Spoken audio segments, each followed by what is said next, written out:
Bueno, acá tenemos, nos llegan muchas preguntas de Olivia, de Emma, Gabriel de San Martín, María, Nico, de Pedro, Ariel, Alberto, Ada. Bueno, todos nos están preguntando sobre el tema del FMI y la deuda externa. Mirá, dice, estoy de acuerdo en no pagar la deuda del FMI, pero me gustaría saber en qué afectaría al país. ¿Qué consecuencias nos traería a los argentinos a futuro? Bueno, nosotros venimos sosteniendo el no pago y planteando lo que decíamos al comienzo de las prioridades, ¿no? Es decir, que frente a todos los candidatos que dicen que hay que cumplir con los especuladores y es su prioridad, nosotros decimos, acá no puede ser que estemos discutiendo cómo pagar esa deuda ilegal, ilegítima, fraudulenta, sino las prioridades del pueblo trabajador. Vos señalabas salarios, jubilaciones, trabajo, etcétera. Bueno, ahora, surge, en primer lugar, cuando a mí me preguntan muchas veces esto, digo, las consecuencias de pagar la deuda, porque hay muchos jóvenes sobre todo, que nosotros hablamos del FMI, ¿no? Y a veces nos dicen, bueno, pero el FMI, ¿por qué le dan tanta importancia al FMI? Bueno, la importancia que tiene el FMI para nosotros, bueno, yo tenía 9 años cuando fue la hiperinflación del 89, pero me acuerdo mi vieja mandándome a comprar, diciéndome andar rápido antes que aumente todo, porque fue una hiperinflación brutal. Bueno, esas fueron consecuencias de los planes del FMI. En el 2001, tenía 21 años y me acuerdo perfectamente, entonces para nosotros hablar del FMI o para gente de nuestra generación, tiene una connotación del 50% de pobres, tiene una connotación de una situación de crisis terrible, digamos, ¿no? Entonces, eso yo digo, en primer lugar, ¿cuáles son las consecuencias? Mucha gente que nos pregunta esto, primero, ¿cuáles son las consecuencias de pagar? Digo, lo vimos en la historia argentina y en todos los países del mundo donde intervino el FMI, vos tenés las brutales consecuencias para el pueblo trabajador. Entonces, primero, son ellos los que nos están llevando a esta situación donde el pueblo trabajador está cada vez peor. Y con el pago de la deuda y con las renegociaciones, etcétera, todo el camino que nos están planteando es de mayor crisis que afecte a los trabajadores y el pueblo. Sí, y siempre hay que agregar un tema, porque vos fíjate que nosotros planteamos que no solo hay que romper con el FMI, que por supuesto forma parte de una sujeción del país al imperialismo, a medidas que nos quieren imponer. Sí, un mecanismo de sometimiento constante. Un mecanismo de sometimiento. Nosotros también utilizamos mucho algo que hay que explicarlo un poquito, que es esta idea de que la deuda es ilegítima, es fraudulenta, además de usuraria, ¿no? Usuraria por los intereses y porque como son impagables siempre se vuelve una bola de nieve insostenible. Pero la idea de que es ilegítima e ilegal es fundamental explicarla, porque efectivamente vos mirá, simplemente para remitirnos al último año, vos mencionabas la deuda que se contrajo con el FMI, 57.000 millones de dólares. ¿A dónde han ido?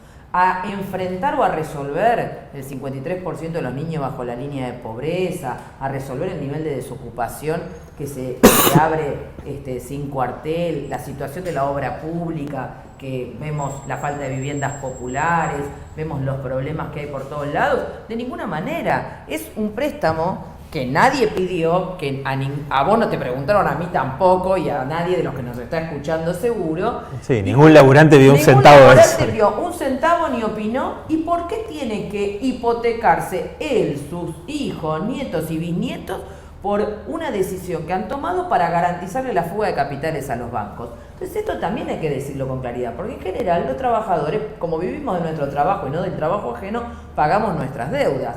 Pero justamente estas no son deudas legítimas ni legales, nos las han ido imponiendo sobre la base de esta renegociación ficticia del canje del año 2005, que recordemos, convalidó una deuda completamente dudosa porque estaba defolteada, porque había muchos de esos papeles que no se sabía bien cuál era su origen. Recordemos en 2005, Néstor Kirchner, Lavagna, Alberto Fernández, etcétera, renegociando esta deuda, dándole garantías a los bancos y a los especuladores para poder tener garantías de que iban a recuperar esos negocios.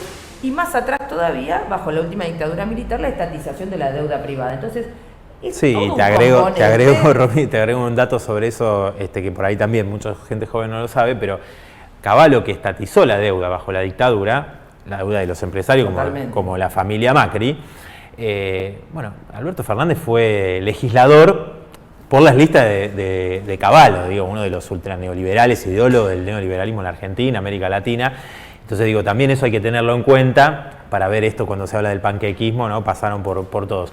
Y además, creo que yendo también a la respuesta a lo que decía el compañero recién que nos preguntaba esto, las consecuencias. Bueno, obviamente, si hay un planteo de un pueblo como la Argentina, por ejemplo, o cualquier otro país de América Latina, o cualquier otro país del mundo que plantee un fuerte cuestionamiento a estos mecanismos de sometimiento del FMI, del imperialismo, etcétera, y se cuestione a los poderosos, por supuesto, puede haber algún tipo de represalia y puede pasar, digo, ¿no? También ha habido default que han hecho los capitalistas, que han tenido consecuencias brutales, como la del 2001 en Argentina, y sin embargo no nos invadieron. Digo, hubo varios default en la Argentina y en otros países, sin embargo, pues a veces nos plantean como el cuco, no, nos van a invadir. Si viene la quinta flota, al río de la Claro, bueno, no. Entonces, ahora, por supuesto, ahora también, si hay un país de América Latina, un pueblo que dice, nosotros no vamos a aceptar pagar esta deuda ilegal, ilegítima, con el hambre de nuestros niños, de nuestras niñas, de nuestros abuelos. No, bueno, obviamente también va a generar la simpatía de millones que no tienen nada que perder. Pensá en Brasil mismo, donde nos dicen, no, la derecha, sí, avanzó Bolsonaro, por supuesto, pero también ya hay movilizaciones multitudinarias en defensa de la educación contra los recortes, y el gobierno de Bolsonaro tiene la popularidad más baja de un gobierno en las últimas décadas en los primeros meses de gobierno, digo. Entonces también está muy cuestionado por un gran paro general contra la reforma previsional. Un gran paro general. Entonces digo, rápidamente también ante sectores que lo votaron, pero que no tienen coincidencia con los planteos de fascista de Bolsonaro, bueno, tienen ya una movilización y una oposición muy fuerte. Entonces, por supuesto, ¿se va a generar algún tipo de reacción? Sí, seguramente, pero también hay una reacción de los pueblos porque este tipo de movilizaciones que cuestionan al imperialismo, etcétera, son contagiosas también, ¿no es cierto? Y ahí agreguémosle esta idea. La catástrofe, las consecuencias graves, las vamos a tener inexorablemente si Argentina sigue pagando. Es a lo que nos llevan los Macri Pichetto, los Fernández más Massa, que además nos llevan cada vez más rápido un default, que es muy diferente un default en los términos capitalistas que la decisión soberana de organización de los trabajadores y la juventud de decidir no pagar, porque vamos a utilizar todos esos recursos para una reorganización de la economía y ponerla al servicio de las necesidades populares, ¿no?